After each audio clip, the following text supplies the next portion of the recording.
Sunan Giri atau yang mempunyai nama lain Raden Paku adalah nama salah seorang wali songo yang berkedudukan di Desa Giri, Kebomas, Gresik, Jawa Timur. Ia lahir di Blambangan, Banyuwangi pada tahun 1365 Saka dengan condro sengkolo jalmo orek werdaning ratu. Sunan Giri adalah putra dari Syekh Maulana Ishaq, seorang ulama yang berasal dari Gujarat yang kemudian menetap di Indonesia, tepatnya di Pasai atau yang kini lebih kita kenal dengan nama Aceh.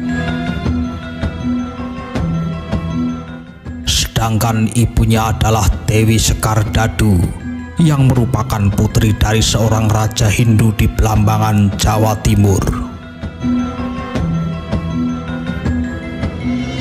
Kisah dari salah satu wali songo alias Sunan Giri ini dimulai ketika ayahnya yaitu Maulana Ishaq tertarik untuk mengunjungi wilayah Jawa Timur. Tujuannya adalah untuk menyebarkan agama Islam di sana. Saat itu ia bertemu dengan Sunan Ampel yang masih menjadi sepupunya. Ia pun disarankan untuk berdakwah di daerah Blambangan yang letaknya di sebelah selatan Banyuwangi, Jawa Timur. Pada saat itu hampir seluruh masyarakat di Blambangan sedang terjangkit suatu penyakit, termasuk Dewi Sekar Dadu yang merupakan seorang putri dari raja yang berkuasa di sana. Sudah banyak tabib yang mencoba mengobatinya, tetapi belum ada yang berhasil menyembuhkannya. Hingga pada suatu ketika raja pun membuat sayembara yang dimana isinya barang siapa yang mampu atau berhasil mengobati sang dewi maka akan dijodohkan oleh sang dewi jika ia laki-laki, tetapi jika ia perempuan maka ia akan diangkat menjadi saudara perempuan sang dewi. Sayangnya pada saat itu tidak ada yang mampu memenangkan sayembara yang dibuat oleh raja. Di tengah keputusannya raja pun mengutus Bajul Sengoro untuk mencari seorang pertapa sakti pada zaman itu. Di dalam pencariannya, sang patih pun bertemu dengan seorang pertapa sakti. Pertapa sakti tersebut memberi informasi tentang keberadaan Syekh Maulana Ishaq. Akan tetapi, Syekh Maulana Ishaq mau melakukan pengobatan untuk sang dewi dengan catatan raja dan keluarga harus masuk Islam jika ia berhasil menyembuhkan sang Dewi Sekar Dadu.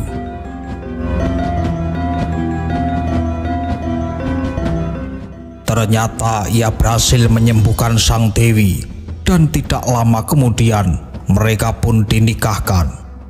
Raja dan keluarga sang Dewi Sekar Dadu pun masuk Islam sesuai perjanjian, tetapi sayangnya sang raja tidak masuk Islam dengan sepenuh hati karena ia juga iri dengan keberhasilan Syekh Maulana Ishaq dalam mengajak sebagian besar rakyatnya untuk masuk agama Islam.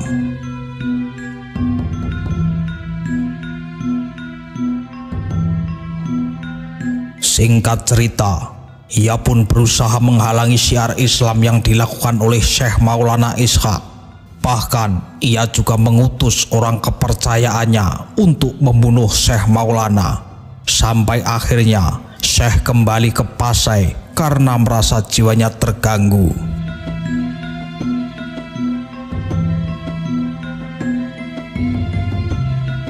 Kelahiran Sunan Giri.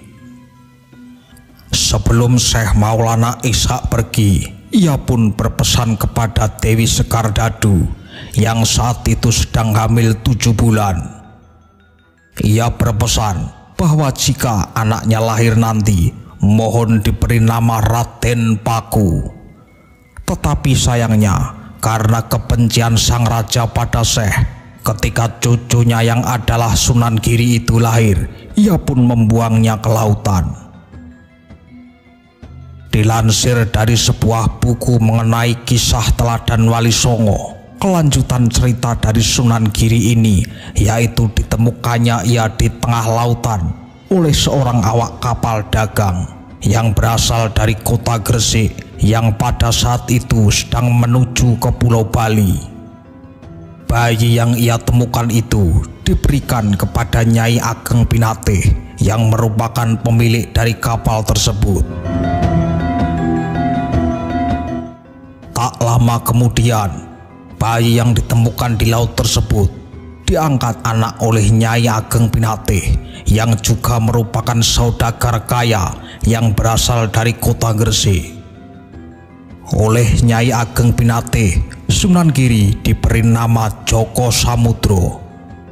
Lalu Joko Samudro yang tak lain adalah Sunan Giri diasuh dan juga dibesarkan oleh Nyai Ageng Pinate.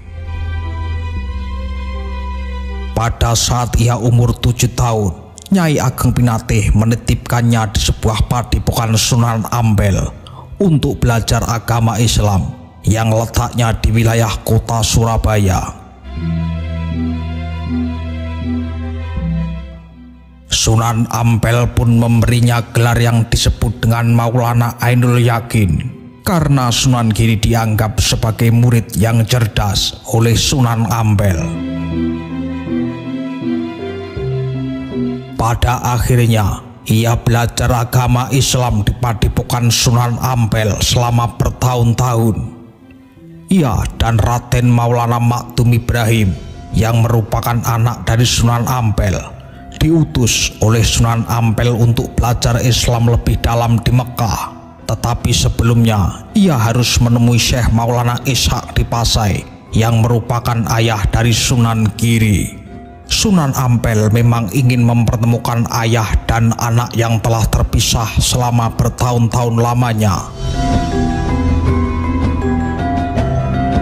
Selama sekitar 7 tahun belajar agama Islam di Pasai dengan ayahnya, mereka pun kembali lagi ke Pulau Jawa. Saat itulah Maulana Ishaq memberi Sunan Giri segenggam tanah dan ia diminta untuk membangun pesantren di tanah yang sejenis dan baunya sama dengan tanah yang ia beri.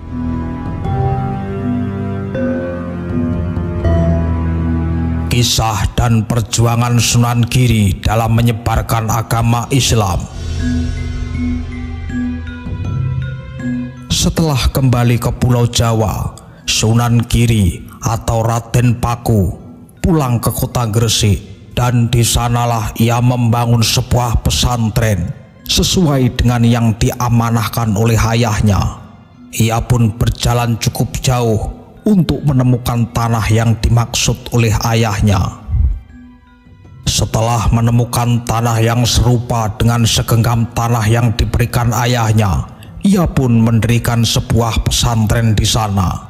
Nama daerah tempat ia membangun pesantren tersebut adalah Desa Sidomukti yang terletak di daerah dataran tinggi. Itulah mengapa ia diberi nama Sunan Giri, karena Giri artinya adalah gunung atau dataran tinggi. Lambat laun, pesantren yang dibangun pun dikenal oleh seluruh Nusantara hanya dalam waktu 3 bulan saja. Dengan terkenalnya pesantren Sunan Giri tersebut, banyak sekali anak-anak yang menimba ilmu agama Islam di pesantrennya, sehingga hal itu semakin memudahkannya untuk berdakwah di Pulau Jawa. Sunan Giri memiliki pengaruh yang cukup besar bagi kerajaan-kerajaan Islam, baik di Pulau Jawa maupun di luar Pulau Jawa. Selain itu, Sunan Giri juga telah mendirikan sebuah kerajaan yang dinamai Giri Kedaton. Kerajaan tersebut hanya bertahan selama 200 tahun. Setelah ia meninggal, ia pun digantikan oleh beberapa orang keturunannya.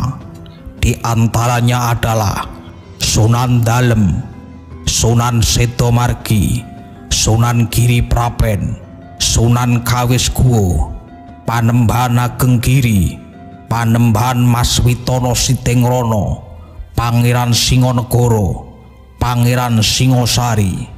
Saat itu Pangeran Singosari berjuang keras dalam mempertahankan Sunan Giri Kedaton dari serangan Sunan Amangkurat I yang pada saat itu ingin merebut kerajaan. Perjuangan tersebut dibantu oleh VOC dan Kapten Jongker. Pada akhirnya perjuangan yang dilakukan oleh Sunan Giri ini mendapat hasil yang tidak begitu buruk. Tetapi setelah Pangeran Singosari wafat di tahun 1679 Masehi, akhirnya kerajaan Giri Kedaton pun ikut hancur dan musnah. Tetapi walaupun begitu, Sunan Giri tetap dikenang sebagai seorang ulama besar Wali Songo sepanjang masa, bahkan hingga hari ini.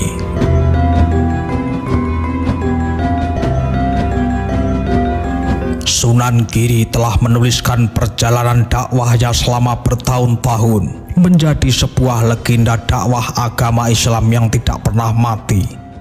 Bahkan hingga kini, Sunan Giri masih bersemayam di hati dan sanubari para umat Islam. Banyak dari mereka yang mendatangi, mengajari, mendoakan, menirakati, dan memberi teladan tanpa henti pada Sunan Giri.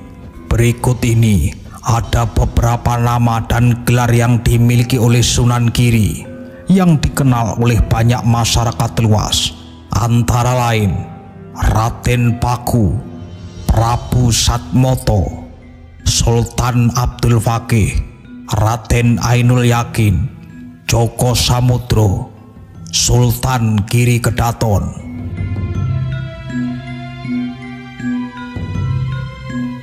Demikianlah sekilas sejarah Sunan Giri. Semoga bermanfaat.